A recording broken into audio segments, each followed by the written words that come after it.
എല്ലാവർക്കും എൻ്റെ പുതിയൊരു വീഡിയോയിലേക്ക് സ്വാഗതം. ഇന്ന് ഞാൻ ഇവിടെ തയ്യാറാക്കാൻ പോകുന്നത് ബ്രെഡും മുട്ടയും കൊണ്ട് ഉണ്ടാക്കാൻ പറ്റുന്ന വളരെ എളുപ്പത്തിൽ ഉണ്ടാക്കാൻ പറ്റുന്ന ഒരു ഈവനിങ് സ്നാക്കാണ്. നല്ല ടേസ്റ്റാണ് ഇതിന്. ഇത് എങ്ങനെ ഉണ്ടാക്കുന്നത് നമുക്ക് നോക്കിയാലോ.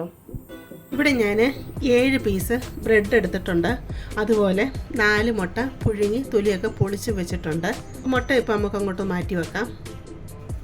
ബ്രെഡിൻ്റെ ഈ സൈഡ് ഭാഗമൊക്കെ നമുക്ക് കട്ട് ചെയ്ത് മാറ്റാം.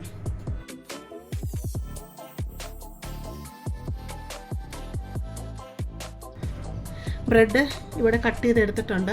ഈ ബ്രെഡ് നമുക്കങ്ങ് മാറ്റി വെക്കാം. എന്നിട്ട് നമ്മൾ ഈ മുറിച്ച് വെച്ചിരിക്കുന്ന ബ്രെഡിൻ്റെ സൈഡ് ഭാഗം ഉണ്ടല്ലോ, അത് നമുക്ക് ബ്രെഡ് ക്രംസിന് വേണ്ടി പൊടിച്ചെടുക്കാം. ഈ മുട്ട നമുക്കൊന്ന് ക്രഷ് ചെയ്തെടുക്കണം. അതിനുവേണ്ടി നമുക്ക് ഇതിനെ ഒന്ന് നടുക്കൂടെ ഒന്ന് മുറിച്ച് കൊടുക്കാം.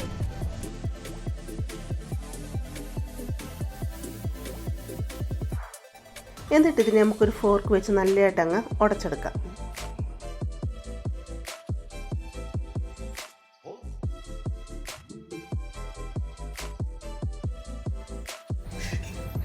ഈ രീതിയിൽ ഇതിനെ ഇങ്ങനെ പൊടിച്ചെടുത്താൽ മതിയേ. ഇത്രയും മതി, ഒത്തിരി അങ്ങ് പൊടിഞ്ഞു പോകരുത്. ഈ രീതിയിൽ മുട്ട നമുക്കങ്ങ് മാറ്റി വെക്കാം. ഇവിടെ ഞാൻ 2 സവാള എടുത്തിട്ടുണ്ട്.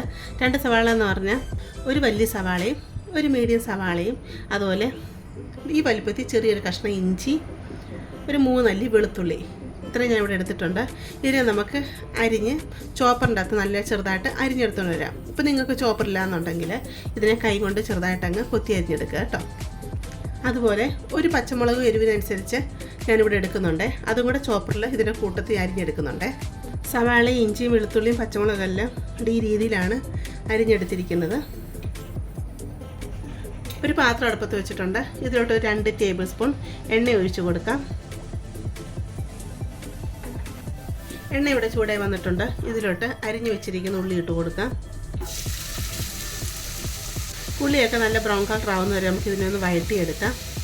ഇപ്പോൾ നിങ്ങൾക്ക് ഇഞ്ചിയൊക്കെ ഇങ്ങനെ കിടന്ന് കടിക്കുന്ന താല്പര്യം ഇല്ലയെന്നുണ്ടെങ്കിൽ ഇഞ്ചിയൊക്കെ ചെറുതായിട്ടങ്ങ് അരിഞ്ഞെടുക്കുക. അതല്ലെങ്കിൽ നിങ്ങൾക്ക് ചതച്ച് വേണമെങ്കിൽ ഇടാം കേട്ടോ. ഇഞ്ചിയും വെളുത്തുള്ളി പച്ചമുളകും ചതച്ചിട്ട് സവാള ചെറുതായിട്ട് അരിഞ്ഞിട്ട് അങ്ങനെ ഇടാം കേട്ടോ.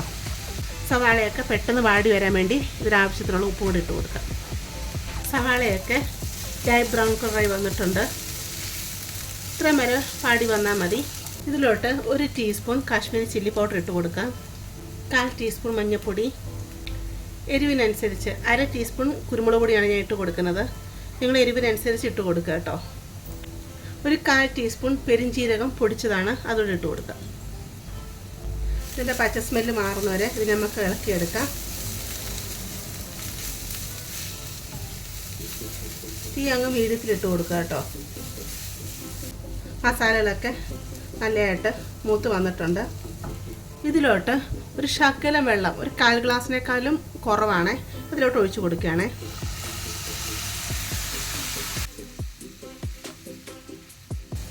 സവാളയൊക്കെ നല്ലതായിട്ടൊന്ന് കുഴഞ്ഞിരിക്കണം. അപ്പോൾ ആ രീതി ഇരിക്കാൻ വേണ്ടിയാണ് നമ്മൾ വെള്ളം ഒഴിച്ച് കൊടുത്തത്. ഇത് ജസ്റ്റ് ഒന്ന് വെന്തൊന്ന് വറ്റി വരട്ടെ. നിങ്ങൾ ഈ സമയം ഉപ്പ് നോക്കുക. ഒരു ശകലം ഉപ്പോടെ ഇട്ട് കൊടുക്കുകയാണേ, കാരണം ഇനി മുട്ടയിലൊക്കെ ഉപ്പ് പിടിക്കണമല്ലോ. മസാലയൊക്കെ നല്ലതായിട്ട് വെന്ത് വന്നിട്ടുണ്ട്. ഇത്രയും മതി. ഈ ഒരു നനവിലിരിക്കട്ടെ. ഇതിലോട്ട് നമ്മൾ ക്രഷ് ചെയ്ത് വെച്ചിരിക്കുന്ന മുട്ടയുണ്ടല്ലോ, അതങ്ങിട്ട് കൊടുക്കാം. നല്ലതായിട്ട് ഇതിനെ അങ്ങ് മിക്സ് ചെയ്തെടുക്കാം. ഈ സമയം നിങ്ങൾക്ക് മല്ലിയില വേണമെങ്കിൽ കുറച്ച് മല്ലിയില ചെറുതായിട്ട് അരിഞ്ഞത് ഇതിലോട്ട് ഇട്ട് കൊടുക്കാം കേട്ടോ. ഇപ്പോൾ ഞാൻ മല്ലിയില ഇടുന്നില്ല. ഒത്തിരി അങ്ങ് ഇളക്കി അങ്ങ് പൊടിച്ചെടുക്കേണ്ട ആവശ്യമൊന്നുമില്ല.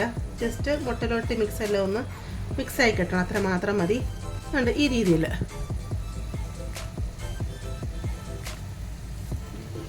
ഇവിടെ ഞാൻ ഒരു പാത്രത്തിൽ കുറച്ച് വെള്ളം എടുത്ത് വെച്ചിട്ടുണ്ട്. അതുപോലെ സൈഡ് കട്ട് ചെയ്ത ബ്രെഡ് എടുത്ത് വെച്ചിട്ടുണ്ട്. നമ്മൾ റെഡിയാക്കി വെച്ച മസാല എടുത്ത് വെച്ചിട്ടുണ്ട്. ആദ്യം നമുക്ക് ഒരു ബ്രെഡ് ഇങ്ങനെ എടുക്കാം. എന്നിട്ട് വെള്ളത്തിലോട്ടൊന്ന് മുക്കി കൊടുക്കാം. മുക്കി അധിക സമയം വെക്കല്ലേ കേട്ടോ. പെട്ടെന്ന് അങ്ങ് എടുത്തിട്ട് നല്ലതായിട്ട് ഇതിനെ അങ്ങ് പിഴിഞ്ഞെടുക്കണം. അതിൻ്റെ കൈ കൊണ്ട് നല്ലതായിട്ട് ഇതിനെ അങ്ങ് പിഴിയണം. ഇതിലെ വെള്ളം മൊത്തം പോകത്തക്ക രീതിയിൽ പതുക്കെ പിഴിഞ്ഞെടുക്കണം. ബ്രെഡ് ഇവിടെ പിഴിഞ്ഞെടുത്തിട്ടുണ്ട്. ഇതിലോട്ട് നമ്മൾ റെഡിയാക്കി വെച്ചിരിക്കുന്ന മസാല ഉണ്ടല്ലോ, അതങ്ങോട്ട് കുറച്ച് വെച്ച് കൊടുക്കാം. എന്നിട്ട് ഇതിനെ അങ്ങ് നമുക്ക് ഇതുപോലെ കവർ ചെയ്ത് കൊടുക്കാം.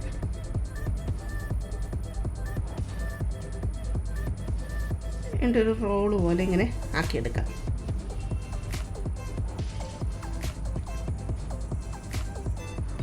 നിങ്ങൾ റോള് പോലെ ആക്കി എടുത്തിട്ടുണ്ട്.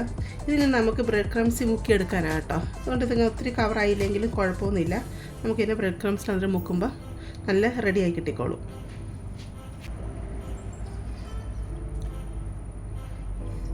നിങ്ങൾ ഈ രണ്ട് സൈഡും ഇങ്ങനെ മുക്കി കൊടുക്കണമെന്നില്ല കേട്ടോ. ഒരു സൈഡ് മാത്രം നല്ലതായിട്ട് മുക്കിയിട്ട് നല്ലതായിട്ട് അങ്ങ് പിഴിഞ്ഞെടുത്താലും മതി കേട്ടോ. ചിലപ്പോൾ രണ്ട് സൈഡ് ഒത്തിരി അങ്ങ് മുക്കിക്കഴിഞ്ഞാൽ ഒത്തിരി അങ്ങ് വെള്ളമായിപ്പോവും.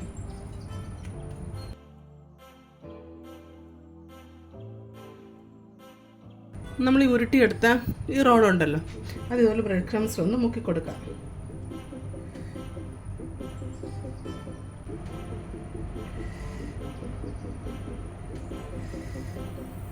കണ്ടില്ലേ, ഇങ്ങനെ ഓരോന്നും നമുക്ക് ബ്രെഡ് ക്രംസിൽ ഇതുപോലെ മുക്കിയെടുക്കാം. നമ്മൾ ബ്രെഡും കൊണ്ട് ഇങ്ങനെ പ്രസ് ചെയ്യുമ്പോൾ നമുക്ക് നല്ല ഷേപ്പൊന്നും ആക്കിയെടുക്കാൻ പറ്റത്തില്ല കേട്ടോ.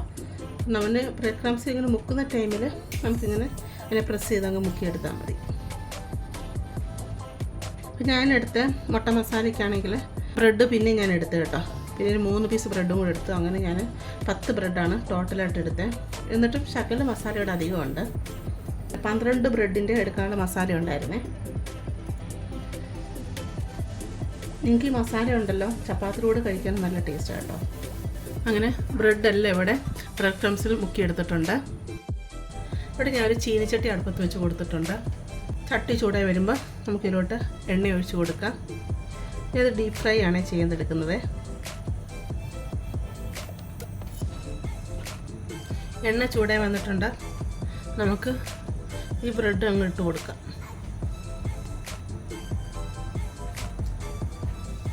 എണ്ണ ചൂടായി നമ്മളിത് ഇട്ട് കൊടുത്തു കഴിഞ്ഞാൽ തീ അങ്ങ് മീഡിയത്തിലിട്ട് കൊടുക്കുക കേട്ടോ. ഒത്തിരി കൂട്ടി വെക്കരുത്, കാരണം ഒത്തിരി കുറച്ചും വെക്കണ്ട, കാരണം ഇതിൽ വേകാനായിട്ടൊന്നുമില്ലല്ലോ. ബ്രെഡിൻ്റെ പുറഭാഗം ഒന്ന് നല്ല ക്രിസ്പി ആയിട്ട് നല്ല ബ്രൗൺ കളറായി കിട്ടണം. അത്ര മാത്രമേ ഉള്ളൂ. ഇതിനെ തിരിച്ചിട്ട് കൊടുക്കുക.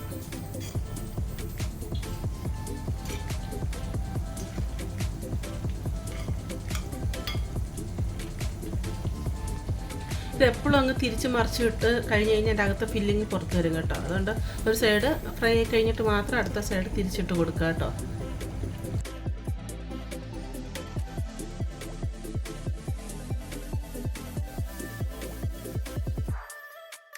നമ്മുടെ ഈവനിങ് സ്നാക്ക് ഇവിടെ റെഡി ആക്കിക്കൊണ്ട് വന്നിട്ടുണ്ട്.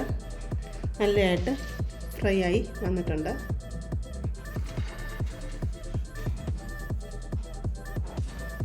ഇതിനെയൊക്കെ കണ്ടു കഴിഞ്ഞാൽ മുട്ട പപ്സിൻ്റെ ഒരു ഷേപ്പുണ്ട്. അപ്പോൾ ഇത് നിങ്ങൾക്ക് ഇത് നല്ല ഷേപ്പിൽ വേണം എന്നുണ്ടെങ്കിൽ നിങ്ങളിത് ബ്രെഡിൻ്റെ അകത്ത് മുട്ട നിങ്ങൾ ഫില്ല് ചെയ്തെടുത്തില്ലേ, ഫില്ല് ചെയ്തെടുത്ത് കഴിഞ്ഞിട്ട് നിങ്ങളിത് എന്താ ചെയ്യണം, ഇതിനെല്ലാം റോളാക്കി എടുത്ത് കഴിഞ്ഞിട്ട് ഒരു മുട്ട പൊട്ടിച്ച് ഒഴിച്ചിട്ട് നല്ലതായിട്ട് അത് ബീറ്റ് ചെയ്തെടുക്കണം, ശകലോട് ഉപ്പിട്ടിട്ട്. എന്നിട്ട് നമ്മൾ കട്ട്ലേറ്റൊക്കെ മുക്കുന്നത് പോലെ അതിൽ മുക്കിയിട്ട് പിന്നെ ബ്രെഡ് ക്രംസിൽ മുക്കിയിട്ട് നിങ്ങൾക്കിത് വറുത്തെടുക്കാം. അതല്ല എന്നുണ്ടെങ്കിൽ മൈദ ഉണ്ടല്ലോ, ഒരു 2 ടേബിൾ സ്പൂൺ മൈദ എടുക്കുക. എന്നിട്ട് ശകലം ഉപ്പിട്ടിട്ട് ദോശമാവിനേക്കാളും കുറച്ചും കൂടെ ലൂസിൽ അതിനെ നല്ലതായിട്ട് വെള്ളം ഒഴിച്ച് അങ്ങ് ലൂസാക്കി കലക്കിയെടുക്കുക. എന്നിട്ട് അത് നിങ്ങൾക്ക് മുക്കിയിട്ട് പിന്നെ ബ്രെഡ് ക്രംസിൽ മുക്കി നിങ്ങൾക്കിത് വറുത്തെടുക്കാം. അങ്ങനെ വേണമെങ്കിൽ നിങ്ങൾക്ക് വറുത്തെടുത്ത് കഴിഞ്ഞാൽ ഇതൊന്നും തുറന്നു പോകത്തില്ല, നല്ല ഷേപ്പ് നിങ്ങൾക്ക് ഇത് കിട്ടുകയും ചെയ്യും കേട്ടോ. അപ്പോൾ ഞാൻ അങ്ങനെയൊന്നും ചെയ്തിട്ടില്ല. ചായയുടെ കൂടെ കഴിക്കാൻ നല്ലൊരു ഈവനിങ് സ്നാക്കാണ്. നിങ്ങളിതെല്ലാവരും തയ്യാറാക്കി നോക്കണം. നിങ്ങൾക്കിത് ഇഷ്ടപ്പെടുവാണെങ്കിൽ ചാനലൊന്ന് സബ്സ്ക്രൈബ് ചെയ്ത് സപ്പോർട്ട് ചെയ്യാനും അതുപോലെ ലൈക്ക് ചെയ്യാനും നിങ്ങളുടെ ഫാമിലിയോട്ടും ഫ്രണ്ട്സിലോട്ടൊക്കെ ഇതൊന്ന് ഷെയർ ചെയ്ത് കൊടുക്കാനും മറക്കരുത്. നമുക്കിനി ഒരു പുതിയ വീഡിയോ ആയിട്ട് അടുത്ത ദിവസം കാണാം.